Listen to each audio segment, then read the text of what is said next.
I'm big on happiness. That's something that really occupies my attention, my thoughts, thinking about being happy, what makes me happy. If I'm not happy, how do I get happy? So, the more I'm happy, the more I want to be happy. And it's contagious. It's about positivity. So, I want to share my ideas about that. I'm not the happiness guru. Maybe one day I will be. I don't have a degree in happiness. I just have my experiences. And so I'm going to share those. And I haven't always been happy, generally happy. I was not conscious of being happy, or it was not something that I would look out for. And as I think about it, what transitioned me into this state of being and has motivated me to want to share. As I've discussed in previous videos, fitness is a component of something larger that I call health, which is a component of something larger that I call well-being. And well-being being that overriding goal or overarching goal. And so a synonym for well-being I call health happiness. Not health or happiness, it's health happiness. And the two go together. So what makes me qualified to talk about this? Well, I'm healthy, happy. So here's my ideas about it. Clarity. Clarity is one of the greatest attributes that we possess, or the capability of achieving clarity. Conversely, without clarity, we feel powerless. And we could say another word for clarity is focus. However, there can be an angry focus, there can be a negative focus. So I want to keep the topic on happy. That's a positive focus. And when I realized about clarity, we say that hindsight is 20/20. So I look back on my life experience up to this point that has influenced and informed my knowledge about happiness. And there was a point when I was lost, temporarily lost. I was a young man. I had been following a certain path. You can call it a career path for many years. And it was related to martial arts. It was my upbringing in martial arts, and it was my first and only job. And I was spending hours and hours every day for many years teaching, training, and that was everything that I was doing. And life changes, unexpected things occur, and as the analogy goes, is you're walking down a path and there becomes a fork in the road. And so while you're walking and you don't see that fork, you don't expect the fork. And when you get to the fork, you hadn't had the opportunity to formulate a plan as to which direction you were going to go. And so ultimately you go in one direction. And with that directional change, there's discomfort, there's doubt, there's uncertainty. Over time, we gain clarity. We can look back and we can understand why the fork led us that way, or why we were drawn to go that way. So it's like that. And so hindsight is 20/20, as the saying goes. Clarity is what you want. Clarity is what are you going to do. Now, I don't have clarity in everything that I do. I don't have clarity at all moments. It doesn't mean that I can't be happy if I don't have clarity, because it's about trends.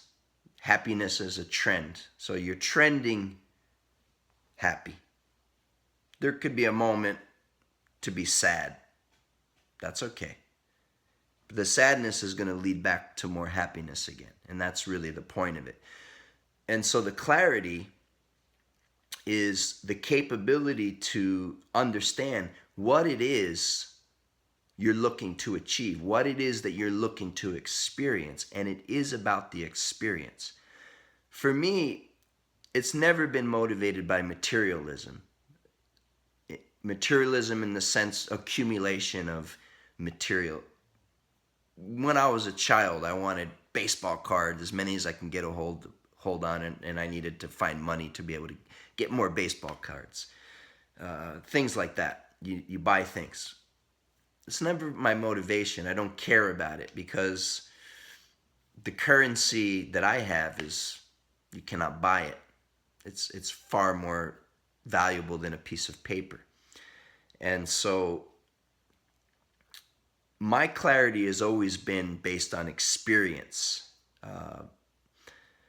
And so I'll give you an example of how I've become an expert in this topic. And so when I was in this period of time that I had a change of direction, I wasn't sure what I was going to do. I thought I was going to be doing that for the rest of my life. Now I'm not doing it anymore. What's next? It's an ocean. I don't see anyone in sight. There's a big storm. I've never navigated myself here before. So that's the situation in the current of life. And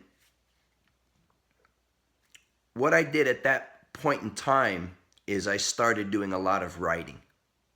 And you can call it goal setting, if you will, or mission statement.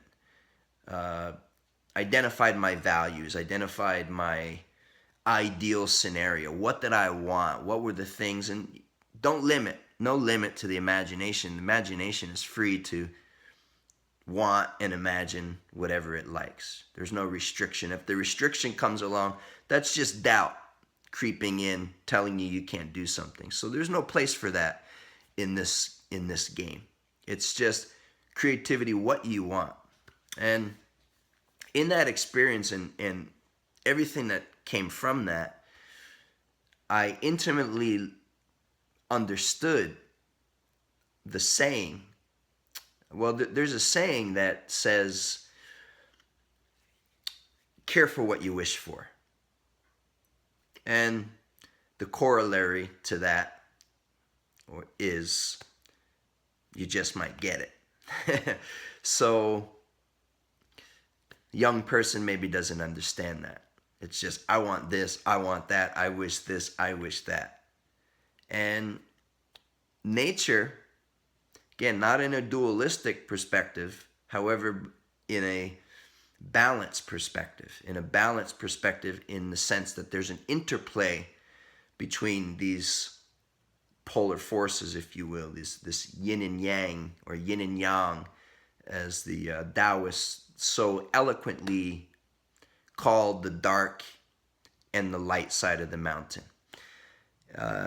And expressing everything in these terms: male, female, up, down, good, bad, day, night, and on and on. And so with this wishing, maybe lacking the experience to consider the alternative. And so a wiser person, when they wish for something, they also consider what happens when you get it. What happens when you get that thing? And if you haven't, there's a saying, failing to plan is planning to fail. So in that sense, with life, if you haven't considered what are you going to do once you get it, you kind of leave it to the universe. And the universe is sometimes cruel but always fair teacher. And so, again, hindsight being 2020, careful what you wish for. Nevertheless, clarity is what I'm going on about. And clarity is understanding what it is you're looking to achieve. What is your objective? What is your goal? It can be anything. I'll give you a few examples. Young men, sometimes middle-aged men, sometimes even older men, they want to attract the opposite sex. And hey, far be it from me to judge anybody. Maybe they want to attract the same sex.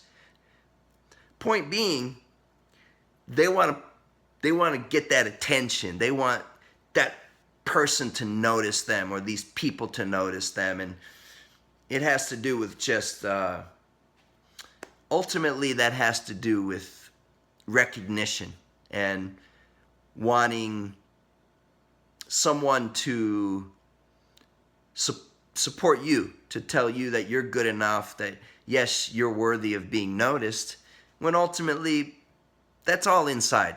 So again, a younger person may have certain ideas. An older person understands that when you have clarity, you achieve your objective. And that's really the whole point. I'm talking a lot to just say something I could have said in a minute, because most people are going to drop off before they get to this point. If you didn't drop off, then you get to the good stuff. And that's by design. And so another example I'll give about myself, a little bit more detail here. In this period when I was thinking about, okay, what am I going to do? And I was analyzing my values, and I was analyzing what was important to me, and synthesizing and really stripping it down. And okay, from those 20 things, what's the 10 things, and what's the 5, and what's the 3, and what's the 1? And you just carve it. You take that uncarved block and you fasten it into a beautiful chair, whatever it is your focus is. And so travel. I wanted to go around the world. Now, humble beginnings. I come from nothing, okay?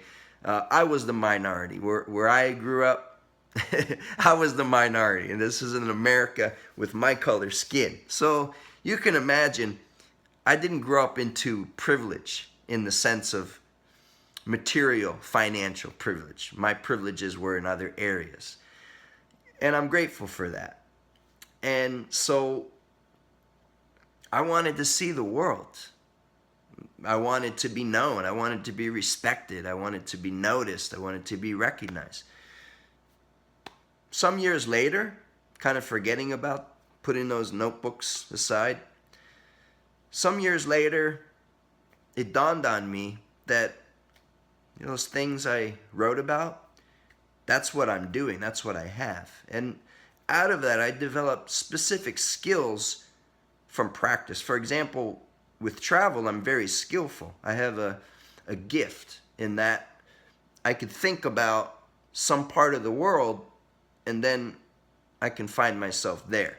I'm not talking about teleporting or time travel or, boom, whew. I'm still using the available technology, airplanes and so on.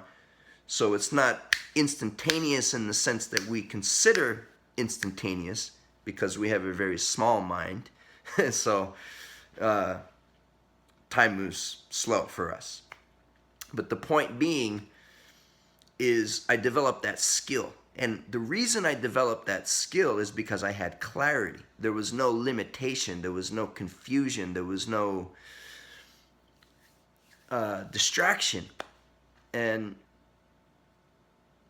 what does this all mean to you? Is this a travel channel? No, it's not a travel channel. It means whatever it is that interests you, whatever it is that's important to you, it's clarity that brings you there. It's clarity that aligns you in a way that you draw those experiences into your life. And I'm not a neuroscientist, so I'm not going to break down in great detail the way that the the mind actually works, and the way that the brain processes information. There is a distinction between the mind and the brain. However, for now, we can use them as complementary terms, in the sense that the brain is our cognition and the cognition relates to our consciousness. And so the brain does not, the way that our eyes work and the way that our brain works is that we perceive the phenomenal world as it is coming towards us, or we are going towards it. It is happening to us. Rather, the reality is that our brain works more like a projector, like a movie projector, whereas the phenomenal world is a blank canvas, a blank screen. The projector within our mind, if you will, projects images onto that blank screen. Those images bounce back, and via the eyes, okay, not only the eyes, all the sense organs, it takes it in via sound and via smell and via taste and via tactile and vision. Eyes are very strong for most people. The visual is very powerful, and so we're greatly influenced. That's why movies are so effective in terms of the media, especially when you combine the sound to the moving pictures. And so that's how life actually does work, and that's how the brain actually does work. Is there's a blank canvas, we radiate images onto it via our thoughts, conscious and subconscious, primarily subconscious, and then it bounces back, and that's what we perceive. And so of course it seems like it's happening to us as if we're in a movie. So we are actually in a movie, and you're watching this movie. So how cool is all of this, right? To put all these pieces together. What does it mean? It means clarity. When you have clarity, you project onto that screen of life exactly the thing that you're focused on. And I remind you, careful what you wish for, because you just might get it, and you will get it. Be ready to know what you're going to do with it when you have it. And that's the yin and the yang of it. Enough for now. Comments about this, let me know. See you next time.